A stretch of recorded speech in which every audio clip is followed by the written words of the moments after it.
account of time, and that is we're looking at East or West, the dilemma. Shall I call it a dilemma? You know, Kenya appears to be caught in the middle. So a U.S. Senator, who is the chair of the Foreign Relations Committee in the U.S. Senate, Jim Rich, has proposed a review of Kenya's major non-NATO ally status. For those who may not be aware, what is the significance of this major non-NATO ally designation, Dr. Wakene? It is a privileged position for any country to be designated as a non-NATO ally because it comes with privileges. And these privileges that are enjoyed are of military defense in nature, they are security in nature, and states can therefore be able to benefit in that line. And these benefits come in times of loans that can be accessed by the state, and those loans can be used in the security sector. We can have joint military exercises. We can have trainings from the NATO states.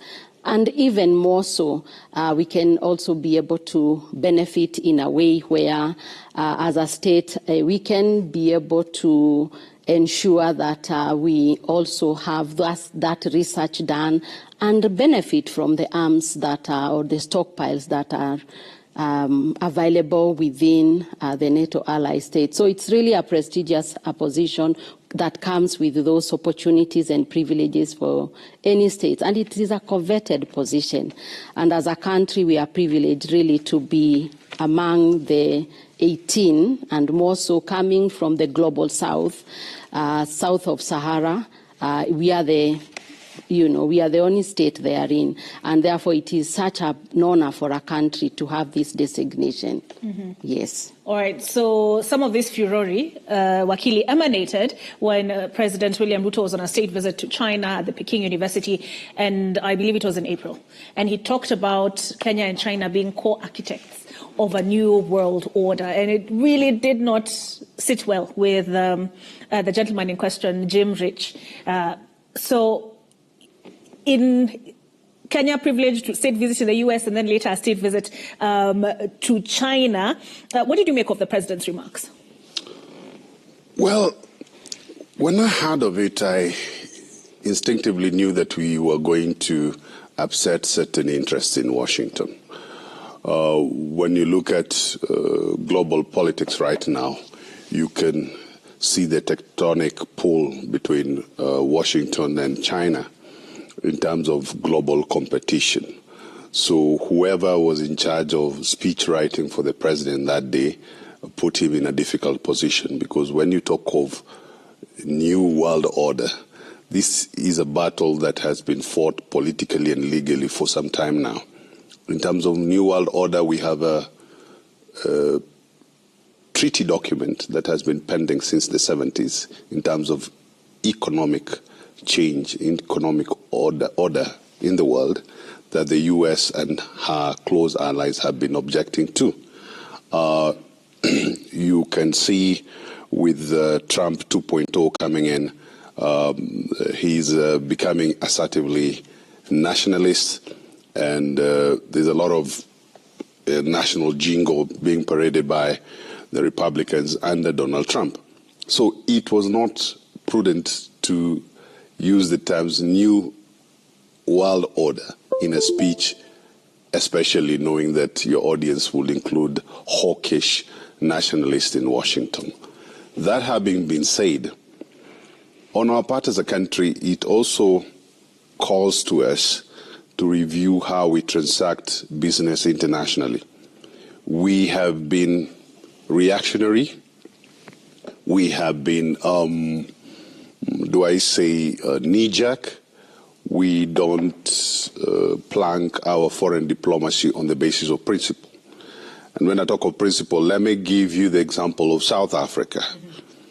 You've seen them try to bully South Africa, do all they can with South Africa because South Africa took a case to the International Court of Justice.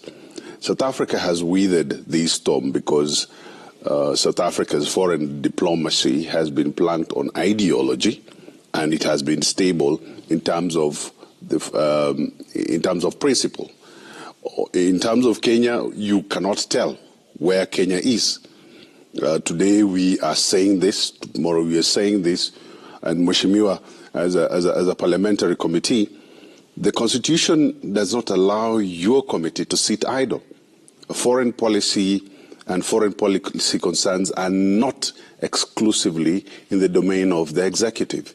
Parliament, playing the role of oversight, can ask certain questions because, for example, if you look at this non-NATO allied status, if you ask yourself really, what benefit does this have to the country? Dr. here was giving numbers. The last time I checked, we have about 4 countries from Africa that are in that list. Afghanistan was there briefly for about 10 years and taken out.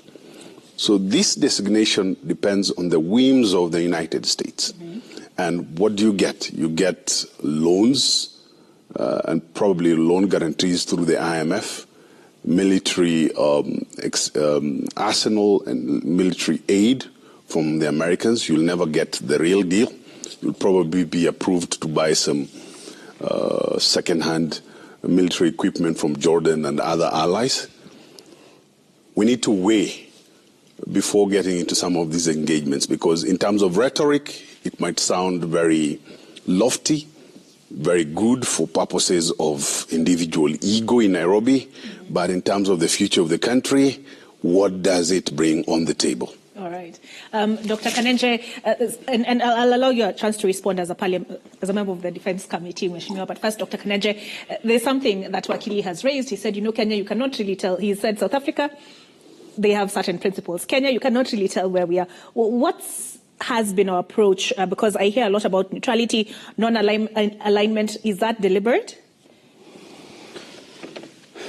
I want to appreciate, the sentiments and views, shared by my colleagues on the panel.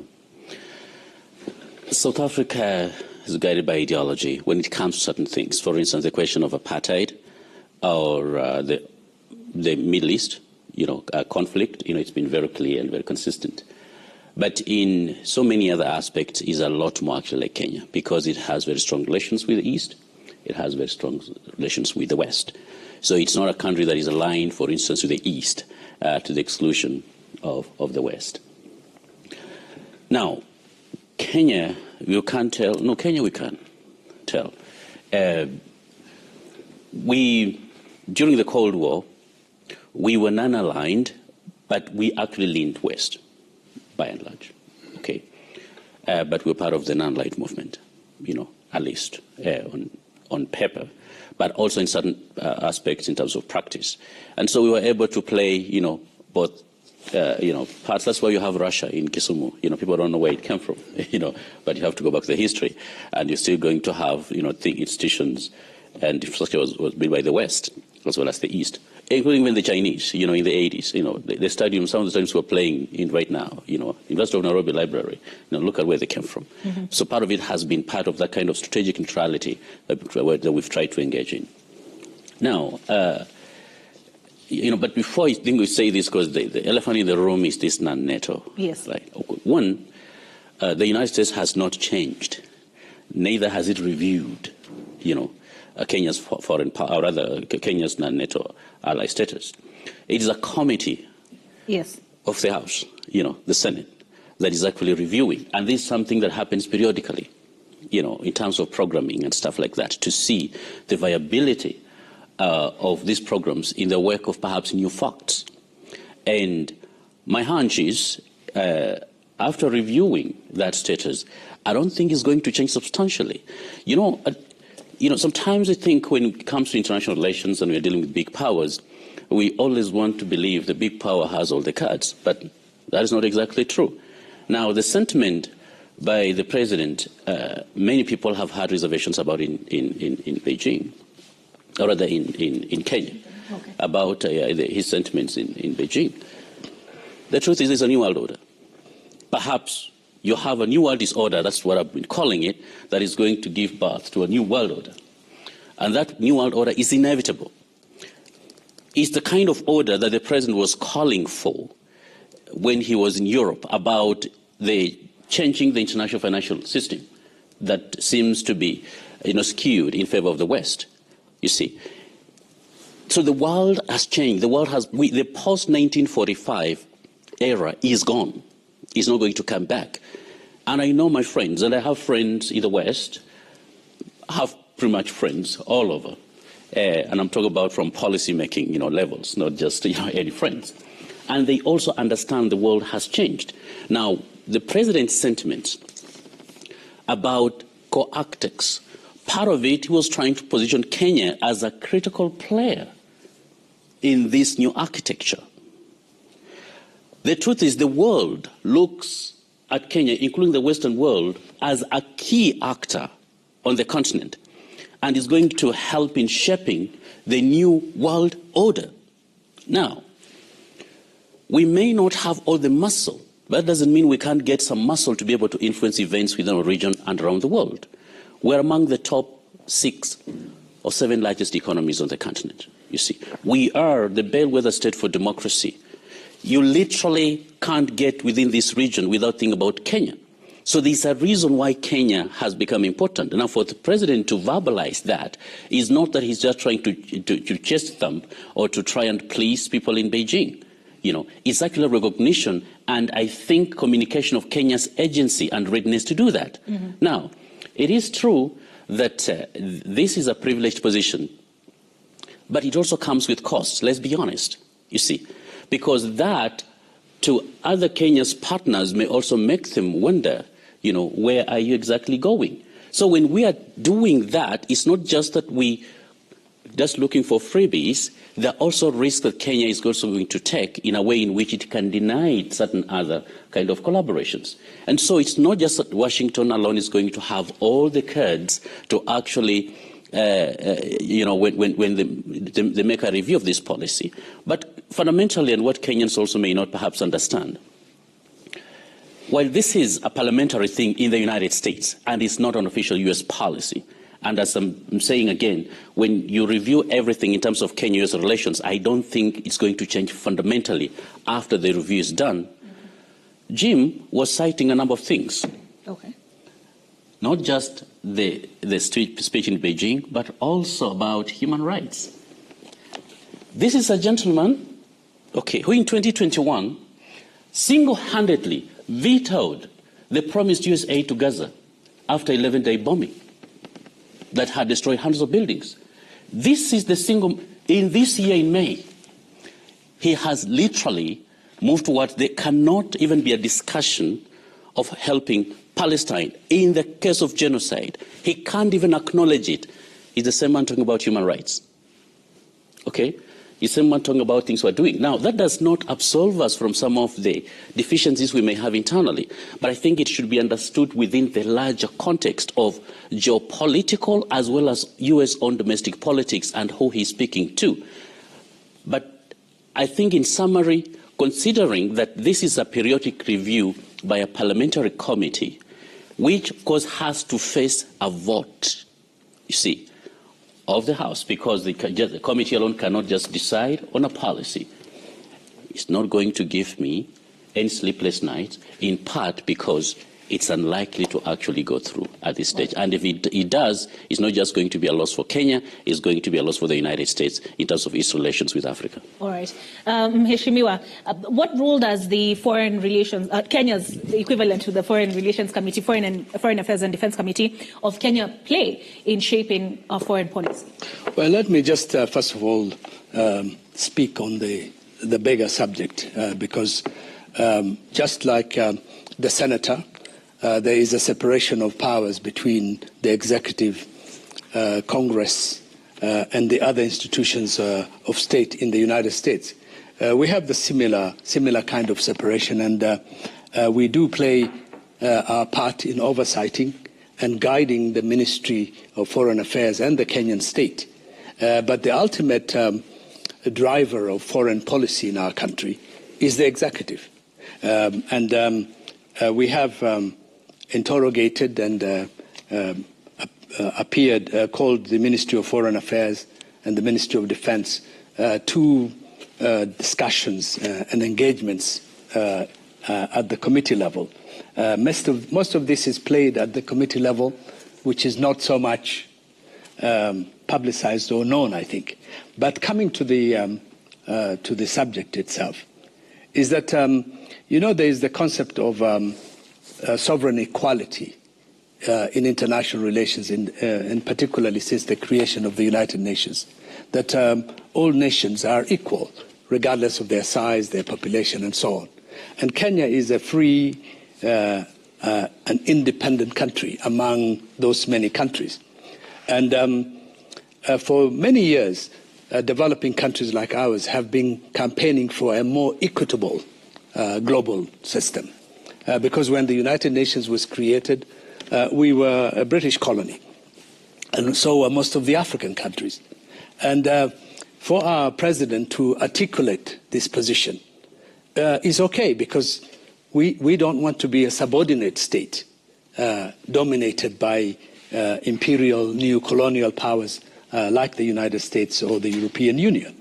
And the president has articulated that position at the United Nations, where he has put our position in line to say that we want changes and we would favor countries that are pushing for change.